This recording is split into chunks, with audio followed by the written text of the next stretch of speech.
Melinda hated driving at night. She did her best to avoid it. Short trips to the store if she just realized she ran out of tampons or had nothing for dinner after getting home. That sort of thing happened now and then. But she did her best not to go out after dark unless someone was coming to pick her up. So naturally, she found herself on the longest drive of her life tonight, with no moon, few stars, swirling clouds above her, and acres of forest on either side. As with so many unpleasant things in her life, this was her father's fault. She hadn't seen or spoken to the bastard in 15 years, but just after falling asleep tonight. Actually, no. That's not quite right. It would have actually been yesterday by this time. But out of the blue, her phone rang, and his voice was on the other end.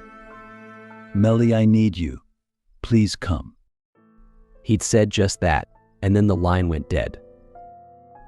The old ass was probably drunk, but he'd never called her before. Not since she was a child, and he was still trying to convince her mother to take him back. It felt like she had been dreaming, waking up to hear his voice again after all these years. It sounded like he was crying. His voice sounded just the same as the last time she'd heard it.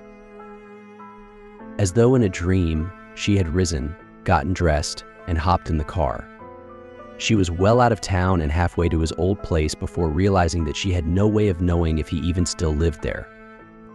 She received updates from her mother from time to time over the years about where he was. The last time she heard from her mother about him was 7 years ago. Had he ever stayed in one place that long?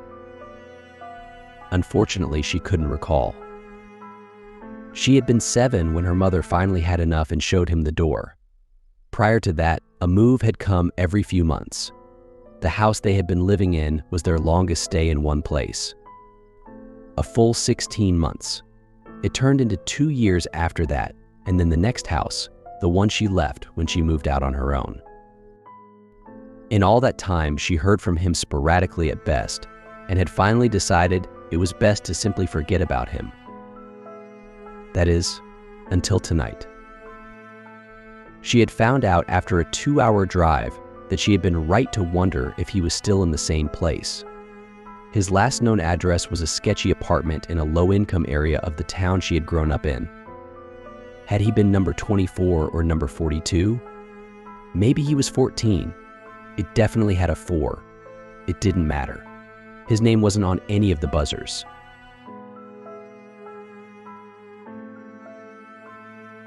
Fucking bastard. Her drunk of a father had called her at night, all but demanding she come to him, for reasons he didn't even feel were important enough to tell her over the phone, and then just expected that she would know where he lived now. In a flurry of rage, she turned and marched back to her car, slamming the door and starting off in the direction she came. She was so angry she didn't even look where she was going, and now she'd missed her turn off. The next thing she knew, she was on this lonely stretch of road. Cars were sparse, but she took some comfort in the fact that she would pass one every half hour or so. Her dashboard clock now read 2:27 a.m. She had been driving for more than 5 hours since leaving her house. At night. Every 5 minutes or so, she checked her cell phone. Ever since realizing she was lost, she had checked her phone and found no bars at all.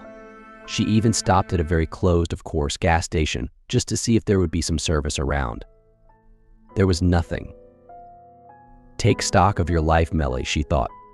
You're over 30, you hate your job, you and your mother don't get along, you haven't seen or spoken to your father in just under half your life, you have no time for your friends or a relationship thanks to the aforementioned job you hate, and now here you are, trapped on a road you've never been on before, at night, and you can't even so much as call AMA, let alone check Google Maps. Smart fucking lady you are.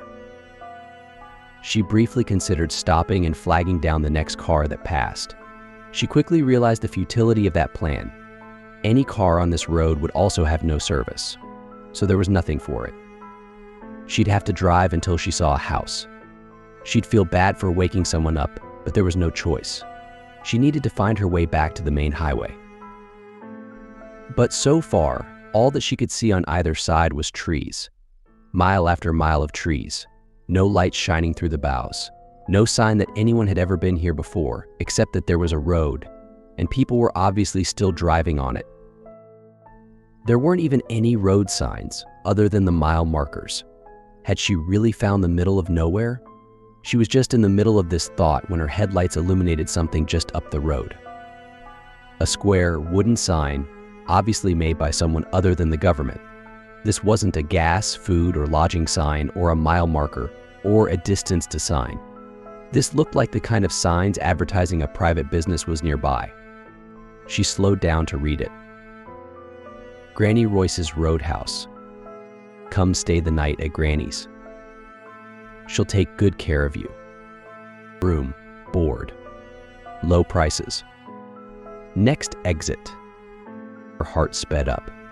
She certainly wasn't interested in spending a night at Granny Royce's, but every business had a phone. At the very least, she'd have a map or know the way back to the highway. She decided she would stop there. She almost missed the turn. Granny Royce's Roadhouse was buried at the back of a long dirt driveway, secluded amid the trees. She was almost past the little dirt road that led back to it before realizing it was there. She skidded to a stop and turned in. The little house lay ahead. It was 2 stories and looked to have about 8 to 10 rooms. Big for a home, but small for anything announcing room and board. She got closer and looked for a vacancy sign, but couldn't find one. The porch light was on, and the front of the building was illuminated by that light and by her headlights. No signs of any kind. She almost wondered if she'd gotten the wrong place, but she was certain that she had seen no other exits between this house and the sign announcing it. She paused in the driveway and took out her cell again. Still no service. She did a quick search for any available wireless signals. To her complete lack of surprise, there were none. Not even any secured. There's no one here but me, she thought. At this point, she wouldn't be surprised to find the house empty as well. But the light was on, and this was supposed to be a roadhouse. Someone would be manning the front desk. She got out of the car and headed for the front porch. As she turned around to make sure the lights flashed when she hit the lock button on her fob, she thought she could see a flash of movement in the trees, something human-shaped. She stopped and looked again. Nothing. She decided she imagined it. At the front door, she hesitated. If it really was a roadhouse, then she should be able to just go on in. But what if she got the wrong house? If she tried the door and just walked in, she could find herself arrested out here in butt-fuck nowhere. Cautiously, she tried the knob. To her shock, it turned. She pressed gently on the door. It opened.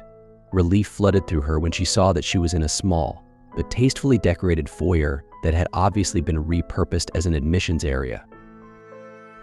A quaint desk with an honest-to-God guestbook had been placed in the far right corner, and some chairs had been set out, along with magazines on a table. She read the titles briefly. Mademoiselle Blue Book, The New Country Life, Arts Architecture, before turning her attention to the little desk. There wasn't a computer.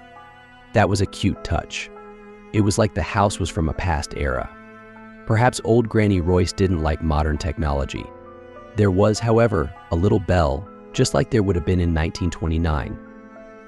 It wasn't even the round silver kind you slap to ring. It was a little porcelain handle. This place was starting to out-cute her. Please let her have a phone, and please let it use the number plan and not a 1950 string of fucking line exchanges. She picked up the bell and gave it a shake. For a while, nothing happened. Then she saw a light come on in the back room, and the shadow of an old woman sprang up on the wall. The shadow moved toward her, and within a few seconds, she saw its owner. It was Granny Royce, who perhaps looked like every grandmother in every storybook ever. Well, goodness me. Good morning, dearie. Pardon my tardiness, but it's been a while since we got guests at this hour. Can I take your name, honey? Granny Royce was smallish, her gray hair tied in a neat bun behind her head, a dress that would have looked like it belonged to a senior citizen in the 20s, and a faded pink sweater. Melinda thought that she looked just like she would have wanted her own grandmother to look. but her mother's mother had died when she was young, and she'd never met her father's mother. It almost hurt to deny this sweet little woman her business, but nevertheless, she had to get home. Melinda began. Actually, gosh, I'm sorry, but the fact is I'm lost. I'm not even sure where I am in the direction of. Oh, you poor thing. You just sit down and let me fix you some tea or something. You must be cold. Thank you, but I'm okay. I just need to use the phone if I could, or if you've got a map, even that would be lovely. I really only live a couple of hours from here. She trailed off, not knowing if she was even right about that. She easily could have driven those 5+ hours in the wrong direction entirely. Oh dear. I'm sorry, honey, but the phone lines are down. As for a map, well, I used to have one, and if I look I still might, but it's probably quite out of date by now. The highway moved since then, I know that much. Melinda's heart sank. How could her luck get any worse?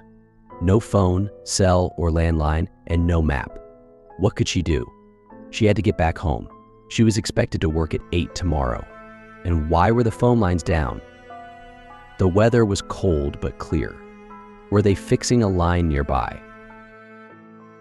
She told Granny Royce the name of her town, but Granny only said, Believe it or not, I've never heard of that town. What did you say the name was? She told her again, hoping that Granny misheard her. No, doesn't ring a bell. I'm sorry, but I could not say which direction it was in. Why don't you stay the night, sweetie?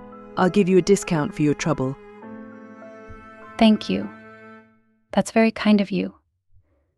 But I have work tomorrow, and I really need to get back home. I'm not even sure why I'm out tonight. The only reason I had doesn't seem to matter anymore. Honey, I wouldn't advise trying to drive back that far tonight. Why, it's almost 3 a.m, and you've not had any sleep. Maybe the lines will be up in the morning, and you can call your work and let them know you'll be late. That won't work either. I'm the opener. No one will be there. Damn it. I'm sorry. I've really got to leave. I'll head in the other direction until I find the road I was on. At that, Granny Royce's expression, already one of kind concern, seemed to shift somewhat to one of fear. She paused, looking at Melinda as though she wanted to say something else to keep her inside. Finally, she said, reluctantly, All right, honey, if you're sure. Just you be careful now. Don't speak to nobody until you're back on the road. That last warning seemed a little silly. After all, what was Melinda, a little girl? She thanked Granny Royce for her kindness and headed back to the car. About halfway to the car, she remembered thinking she saw something moving in the trees. Her eyes scanned both sides of the secluded little cleared area she was in, looking for anything that appeared to be moving on its own, rather than being blown by the slight wind. She saw nothing. Satisfied, she headed for her car. Arriving at her car, she noticed all 4 tires were flat. God damn it. Are you fucking kidding me? She leaned down and saw long slash marks on each tire. Someone in this little slice of green acres had slashed her tires in the time it took her to find out that she had no way of contacting anyone tonight. Kids from a local farmhouse. Gotta be, she thought grimly. Nothing else to do, so you might as well go out at night and slash tires. She stopped and let the reality sink in. She wasn't going anywhere tonight. She had no choice now. She had to stay the night here until morning, when hopefully the phone lines would be up and she could call someone from work to ask them to go in for her, and then AMA to get her tires dealt with. She sighed, then walked back into the house. She could hear Granny Royce as she was walking back to her room. She had already turned off the lights. Resigned to her fate, Melinda rang the little bell again. That you, miss? Yes, it's me.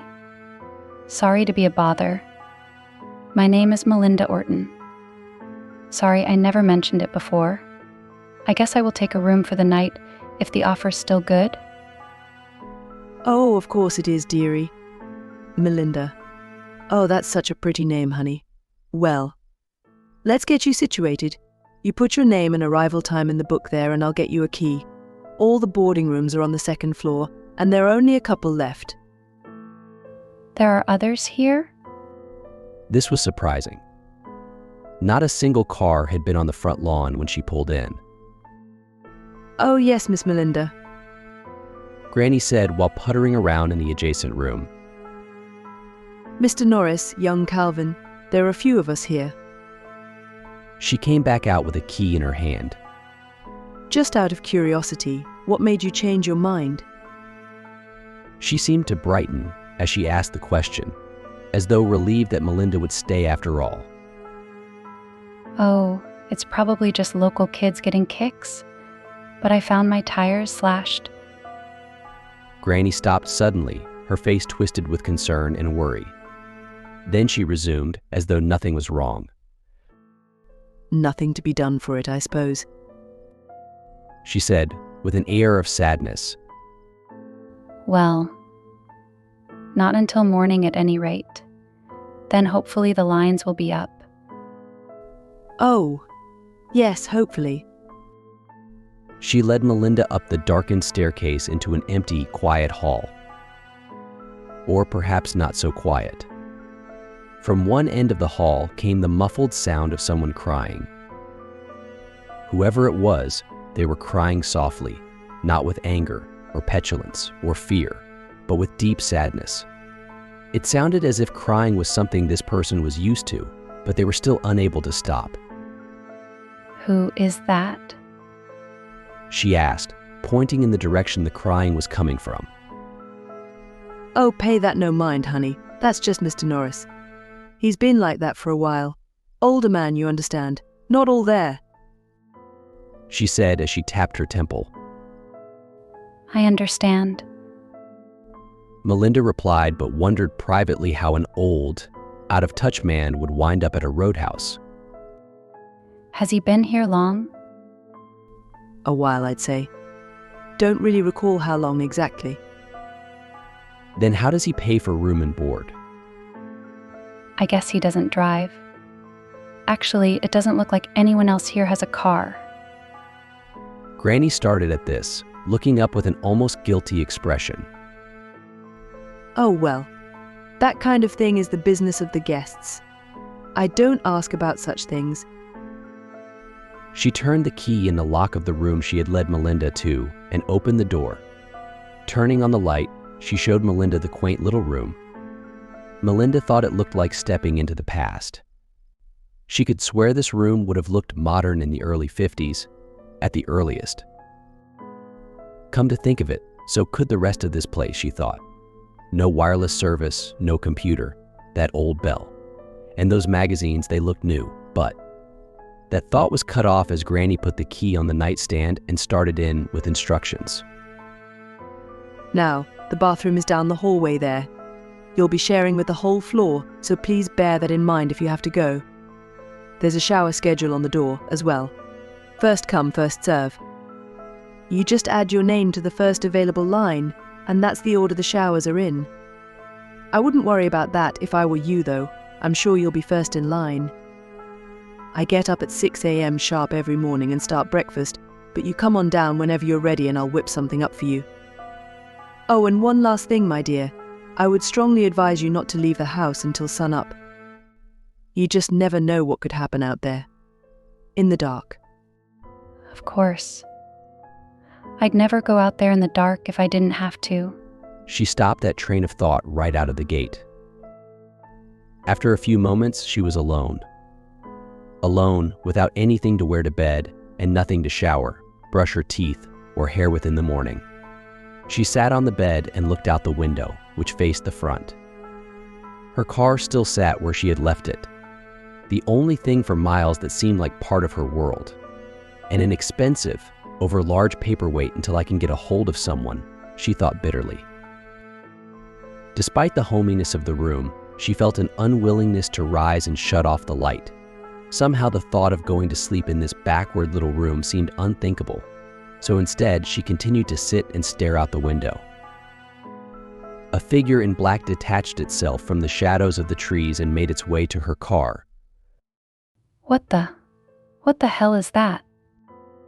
She jumped up and ran to the window. The figure was tall and seemed to be wearing a cloak made of night. She saw as its arm extended. In its hand was a long, jagged dagger. It dragged the dagger across the side of her car, leaving a long gash mark in the paint and metal. Peering through the window, she shouted. The figure kept dragging the dagger. She reached for the window to open it. It wouldn't budge. She looked for a lock, but couldn't see one. She yelled again. This time the figure raised its head. She could see the glint of two eyes under the hood. The figure raised the dagger, slowly and determinedly. It pointed it straight at her face. She leaped away from the window and ran for the door. A noise on the other side stopped her. Footsteps. Dragging, shambling footsteps, and crying. The sound of a person for whom deep, longing sadness is a way of life. Mr. Norris. She waited. Somehow, she just felt that she should let the old man pass before she opened the door. Before he got very far, however, she heard other footsteps, these much quicker and lighter, run up the stairs and stop near the door of her room. It was Granny Royce. Stop it. Go back in your room right now. You know better. She can't see you yet. Hopefully she won't have to at all. Now you go back in there. You've got no business being out at this hour anyway. What on earth? How could that sweet old woman talk to another human that way, let alone an old man with a foggy mind? She almost opened the door right then, but somehow her hand stopped and waited until the shuffling, crying man had made his way back down the hallway. She heard his door open. She opened her own door just in time to see his foot, shod in a well-worn house shoe, slide into his room. The door closed softly after him. That poor man, she thought. But now she was determined to find out what was going on.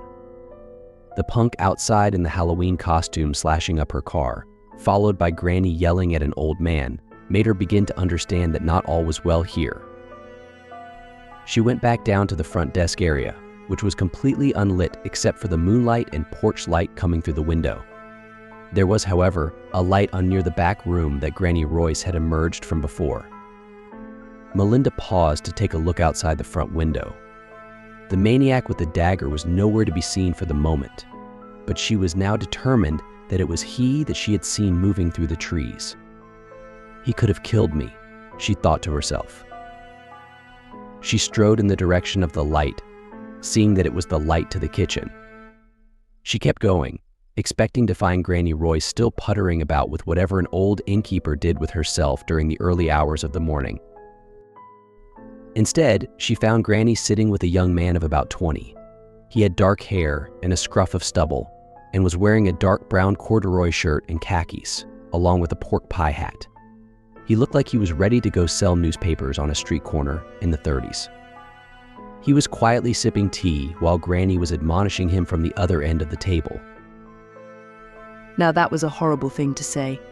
When I was your age, young men minded their manners. That's a laugh, talking about my age. Muttered the young man with a sneer. And just how old are you? Do you even remember? Calvin Davidson, you are nothing but trouble, young man. Neither had noticed Melinda yet. One of these days you're going to say something you'll regret. Oh, come off it, Granny. What could I possibly say that will make things worse than they already are? I mean, look at old Mr. Norris up there. Both of us are. Hello, miss. I didn't know we had anyone else here. He had just seen Melinda. Hi. She had the feeling she'd walked in on an old argument the two of them had had many times, and that did not concern her. Her fear and anger were forgotten for the moment. Calvin had been talking to Granny like a sullen kid, but something about what they were saying seemed wrong. Can I help you, Melinda? Is there something wrong with your room?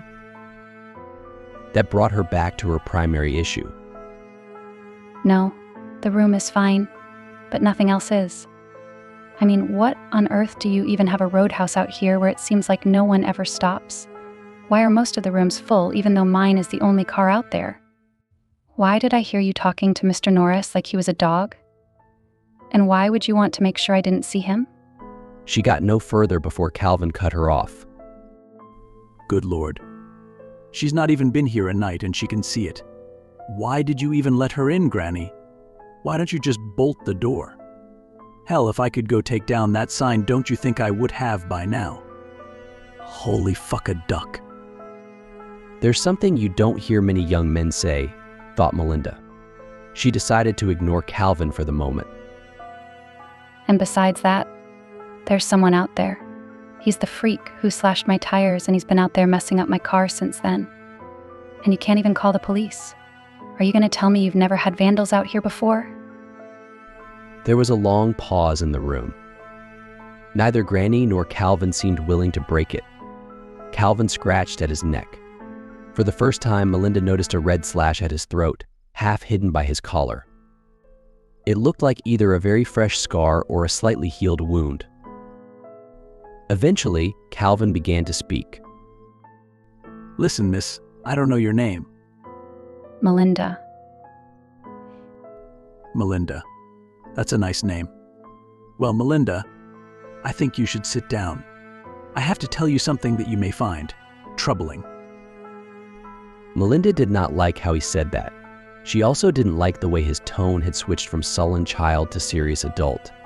He looked several years her junior, but he was talking to her like he was her uncle or her boss. He swallowed a sip of tea and sighed. Then he looked her straight in the face and said, The reason I don't have a car out there is that when I got here, no one my age, in my line of work, would have owned a car. It would have seemed like an impossible dream. What? What are you talking about? I worked in a textile mill. The mill was shut down by the time I got here. Most businesses were. So I struck out on my own, a drifter looking for what work I could find, and I stopped here. Forever. Businesses were shut down? I don't understand. We're having a rough time of it right now, but businesses are mostly staying open. Not then, they weren't. I arrived here in 1929. Melinda blinked. Something had exploded behind her eyes. This place was new then. My man and I had just opened it, and young Mr. Calvin here was a sweet young lad of 16. I offered to take him on as hired help over my husband's objections. My husband was a well-meaning man, but he knew how to pinch a penny. It was a year after I took Calvin on that Mr. Royce died. Calvin and I have been here ever since, and every few years or so, someone joins us. Yep, Miss Tilly was first. She was a woman of ill repute who ran here, pregnant and scared that the man who'd run her trade up in New York was going to find her and kill her. She and that baby. He broke off, now seeming on the point of tears. And then there was Mr. Standish. He was a traveling minister. He doesn't travel anymore. Mr. Norris got here in '69. His story is probably the worst. He was. Well, he was a bank robber, you see. Carried a pistol. And he didn't like learning how long we'd all been here. He paused, stood, and walked to the kitchen window. He tried to leave on his own, you see. He ain't the first to try it. That was me, actually. I warned him not to try, but he wouldn't listen. But when he got outside, and he met him. Calvin, we don't talk about this. She's got to know. There's no point in her finding out slowly. There's still a chance for her. All she has to do is wait until morning. With some remorse in his voice, Calvin continued. She's not going to wait until morning. No one ever waits until morning. The fact that she came down here is proof enough of that.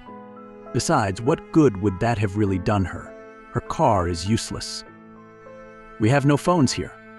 There was no phone when this place went up, and there won't ever be a phone here. Come on, Gran. You know that. Frustrated, confused, and scared, Melinda cut in. Okay, everyone, stop. That's enough. Now, you can't keep me prisoner here, and I have no intention of staying any longer. Only that knife-wielding maniac out there is keeping me from running up the road this minute. Now, I need to know what's really going on here, and I need to know it now. We've been telling you.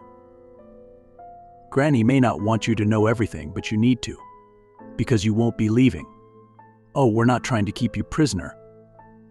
I don't even care if you run out that door right now. But you'll never leave this house again afterward. And what's going to fucking stop me? Listen, child. Listen, please. None of us mean you harm, my dear. Not even Mr. Norris. There's scant he can do anymore, and he knows it. That's why he's up there crying all the time. But we're stuck here, all of us. I hoped there was a chance for you to run for it in the morning, but Calvin's right. There's no guarantee you'd be safe in the morning anyhow. What the hell is wrong with this place? Choked out Melinda. She was beginning to break down. She could feel the tears welling in her eyes. It was about a month after Mr. Royce died. That's when he came. He was wearing that long black robe and carrying that ridiculous dagger. I saw him when I was trimming the hedges in the back. I told him he needed to get out of here because I didn't like his look. He moved so fast I never saw it coming. And he got me from here. Calvin touched his neck. To about here. He touched his lower abdomen on the opposite side of the neck slash. He began to undo his shirt. Melinda almost vomited. Under his shirt was a long, ugly slash that went deep and was still seeping blood. She could see bone, muscle, and intestines wriggling within that mangled ruin. I died that night, but then I didn't. The next thing I knew, I was being dragged into the house by Granny, and when I woke up, I nearly scared her to death. She was sure that I was gone. The thing is, I was. But I was awake. I could talk, walk, and do anything I could while alive. Well, except take any enjoyment or nourishment from food or drink anymore. I still drink that tea because it keeps my skin from turning ash gray. I learned that about 50 years ago. Taking her cue from the comment about the tea, Granny broke in. He didn't go away, though. I went out to deal with him, carrying my axe. He then took my axe and proceeded to bury it in my back. It was painful.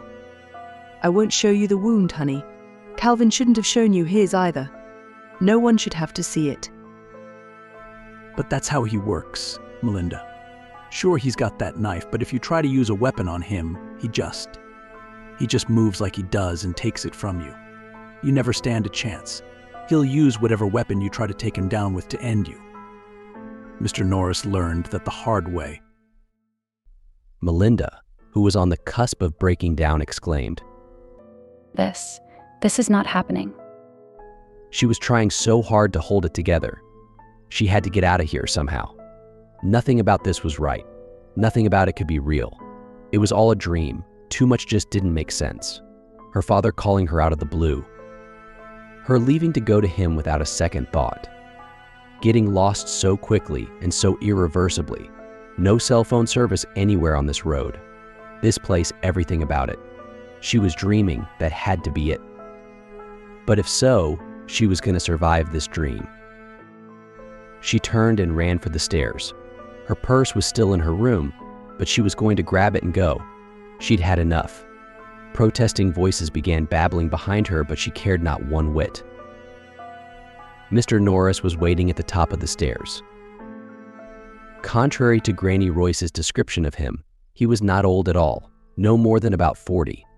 But she saw instantly what she meant by not all there. The top half of Mr. Norris's head looked normal, like a reasonably attractive man with dark hair peppered with gray here and there. His eyes, a clear green, were moist with fresh tears. The lower half of his face was a ruin of bone fragments, shredded muscle, and blood. So much blood. His left side was similarly destroyed. His arm hung on a few hanging strings of muscle. His hip was just as much a mess of bone and blood as his face was. He kept his one good hand on the banister as he shuffled toward her. Behind him stood a young woman in a bra and a pair of panties. Her stomach was cut open, and looking out of the wound with bright, intelligent eyes was the mangled remains of a baby. Melinda turned and bolted for the front door. Her hand had just closed around the knob when Calvin rushed up to her, placing his freezing cold hand over hers. They're not going to hurt you, but he will. If you step out for so much as a moment, he will kill you, and it will hurt. And it will go on hurting, forever. After a while, you learn to function with the pain, but it never goes away. Sobbing, she asked the question she'd been afraid to ask since coming here. Just who is he? We don't know. He just came here, and he won't go away. He likes to watch us and do things to incite us to come out again. As soon as someone does, he hurts them more, but no matter how many times he kills us, we don't die. Believe me when I say, we all wish we could. Melinda had had enough of this. She pushed Calvin away and threw open the door. He was standing on the porch. The knife was held out in front of him, just at face level. Melinda ran into him in a rush, the knife puncturing her right eye and its tip sliding on through, out the other side. She just managed to see the grinning, pure white face of her killer before everything went black. A few hours later, the house erupted with screams from upstairs as Melinda awoke to a world of pain, the like of which she'd never known. For more chilling stories, like and subscribe.